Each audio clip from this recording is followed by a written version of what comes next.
Bienvenidos a Entorno Económico, el espacio en el que le damos respuesta clara a los problemas económicos de los venezolanos. Estamos con el profesor Antonio Paiva, quien es profesor universitario y economista. Hoy vamos a abordar el tema de la actividad parlamentaria y su alcance en el sector económico del país. Tuvimos algunas aproximaciones al tema en el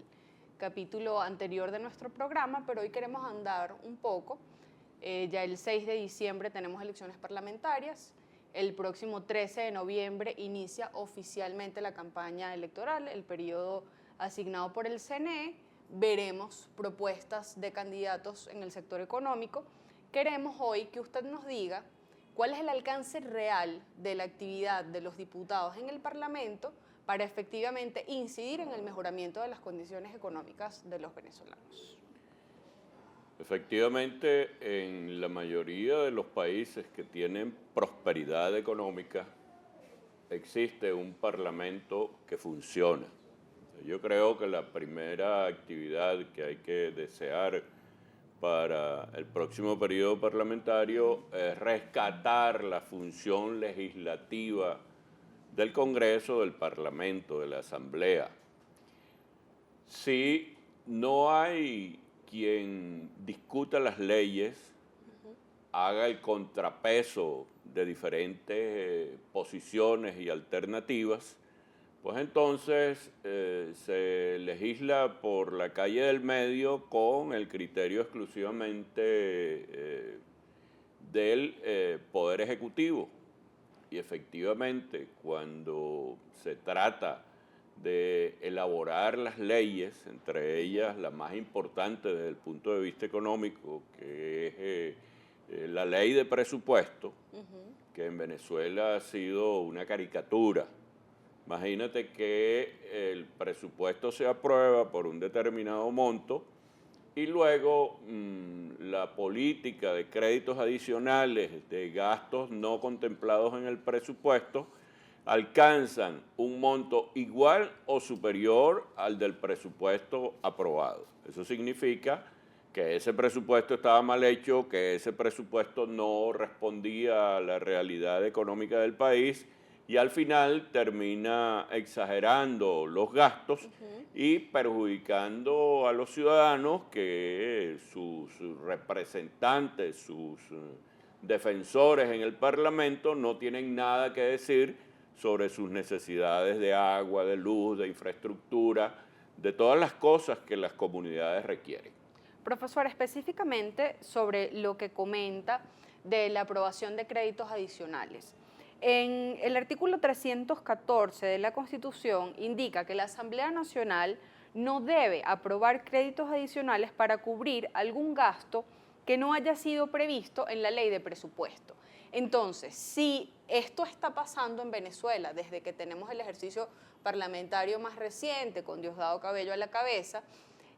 la innumerable cantidad de leyes habilitantes incluso que se han aprobado, ¿cómo saber o cómo distinguir de verdad qué de esos créditos adicionales se corresponde con mecanismos constitucionales para usar los bienes públicos y cuáles no? Evidentemente que hay una violación flagrante del texto constitucional, pero sobre todo se atenta contra la racionalidad económica, porque a un grupo, los grupos de presión, y esto ocurre en todos los países, por ejemplo, quieren construir una autopista que va desde un origen A hasta un destino B y viceversa, y resulta que en esa comunidad o en ese espacio hay unas reservas forestales o hay una fauna que es necesario conservar o esa carretera va a afectar el clima. Entonces, hoy en día los parlamentos, antes de aprobar cualquier obra de infraestructura, solicitan un estudio ambiental, solicitan lo que en economía llamamos la relación beneficio-costo. Es decir, que toda actividad económica tiene un costo y toda actividad económica genera un beneficio. Cuando la relación de beneficios supera los costos, lo sensato sería aprobar esa obra o esa actividad. Pero por otra parte es también muy importante que los poderes ejecutivos o los distintos ministerios del Poder Ejecutivo, así como los del Poder Judicial, deben hacer una rendición de cuentas, porque se aprueban obras, leyes en el Parlamento que luego nadie evalúa, nadie controla, nadie hace el balance de si fue concluida, si la dejaron a medio andar, como muchas de las infraestructuras que hemos visto en estos tiempos, presupuestos que se repiten y se repiten, la famosa autopista Oriente, la autopista para San Cristóbal, que todos los años se les hace una asignación y la gente, los ciudadanos de esas regiones, se preguntan si es que hay algún contratista beneficiándose porque la obra nunca concluye. A propósito de lo que habla, se está refiriendo a lo que es el papel contralor de la Asamblea Nacional, no solo lo que tiene que ver con su rol legislativo y la aprobación de las leyes que rigen la dinámica de nuestro país, sino esa función contralora por la cual la Asamblea Nacional debe poner un freno a los otros poderes. Exacto. No solamente en lo que se refiere al Poder Ejecutivo, sino incluso a la actividad de instituciones como el Banco Central de Venezuela. Exactamente. El Banco Central de Venezuela, que tiene una función esencial para mantener el valor del signo monetario del bolívar, que se ha arrastrado por el piso, que hoy no vale nada, que frente a otras monedas es como papelillo. Claro. El papel que el Banco Central tiene para tener que informar, hacer un informe técnico sobre los gastos que se van a hacer, sobre el manejo de las reservas minerales que el país tiene, oro u otros metales igualmente. Eso no se está cumpliendo y el Banco Central adicionalmente no cumple la función constitucional establecida de que debe informar sobre el índice de precios, la inflación, debe informar sobre cuál ha sido el desempeño de la economía, debe informar sobre la política fiscal o la política monetaria, la política cambiaria, sobre el estado de las relaciones de Venezuela con el resto del mundo, la balanza de pagos, y estas funciones no se están cumpliendo en absoluto. Y ojalá, Dios mediante, haya un cambio en la abyección o la sumisión del Poder Legislativo al Poder Ejecutivo para que este país funcione como toda sociedad moderna, donde hay un contrapeso de poderes y en donde no existe una sola vía, un solo camino, un pensamiento único que por lo demás no le da ningún espacio al resto de los venezolanos que, habiendo sacado la mayoría de votos, tuvieron el menor número de representantes. Profesor, según un artículo que hemos consultado para este programa, escrito por la economista Anabel Abadi y el abogado Carlos García, ellos se preguntan qué podría hacer la Asamblea Nacional para impulsar el aparato productivo nacional. La introducción que hacen tiene que ver con la actividad de la empresa privada en el aparato productivo del país. Ellos dicen que el 64% del PIB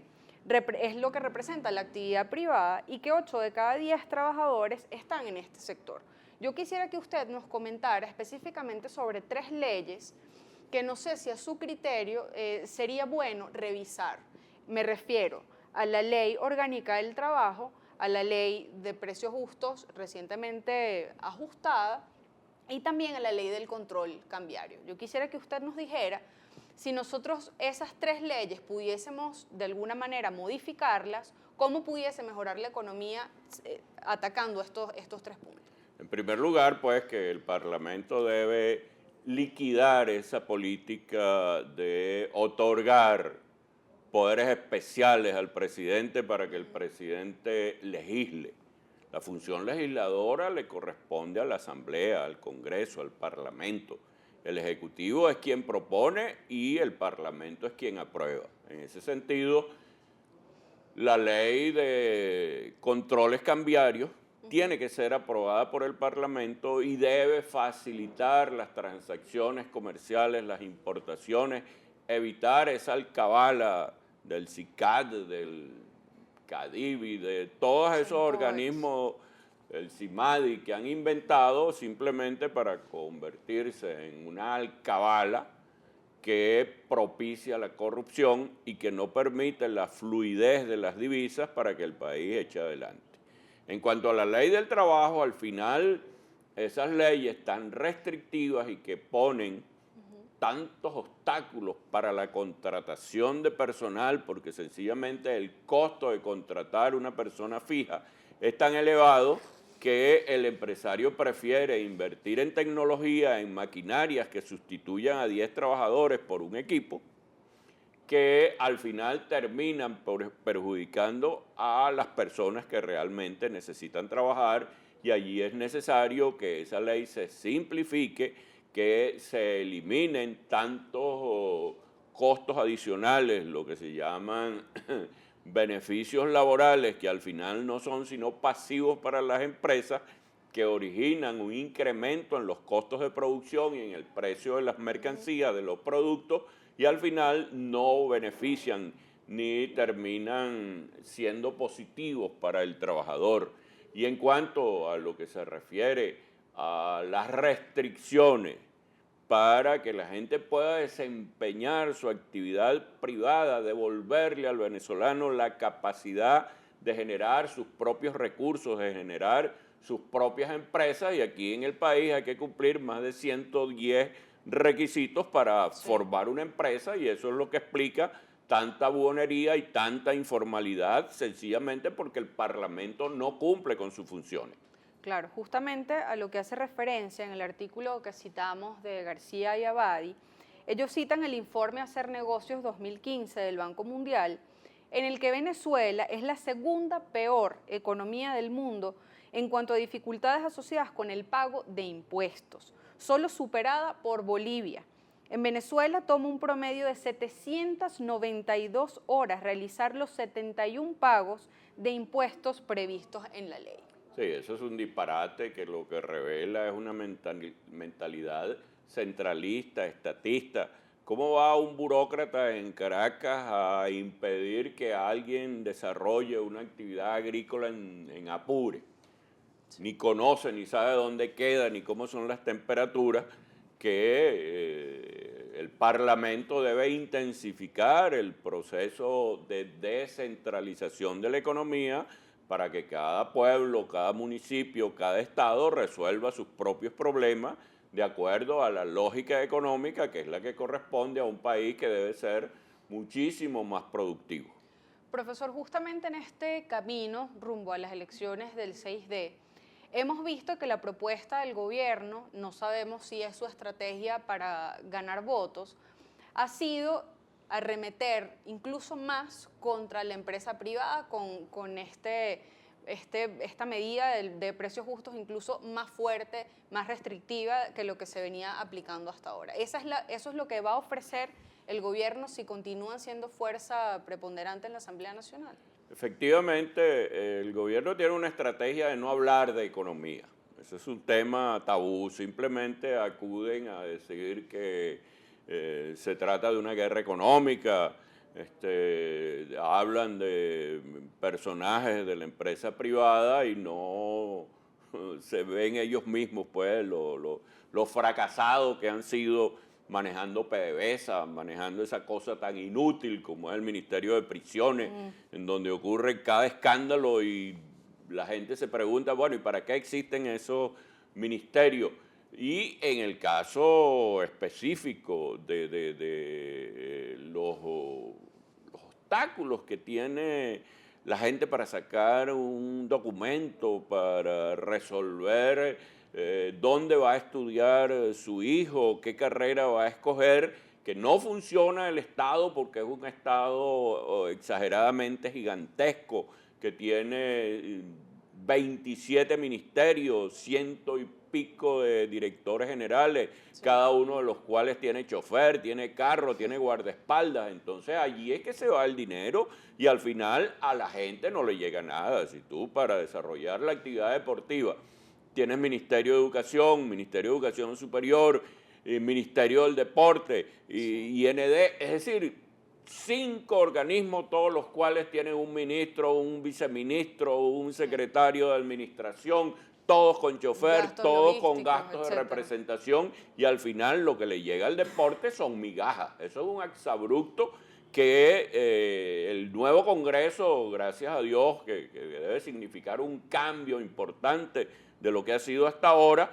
debe simplificar la ley de la administración pública y reducir ese disparate de tener más de 3 millones de personas trabajando en la administración pública absolutamente improductivos y que lo único que hacen es generar engorrosamente dificultades a los ciudadanos para que puedan hacer su vida normalmente. Profesor, los candidatos que se están postulando como diputados a la Asamblea Nacional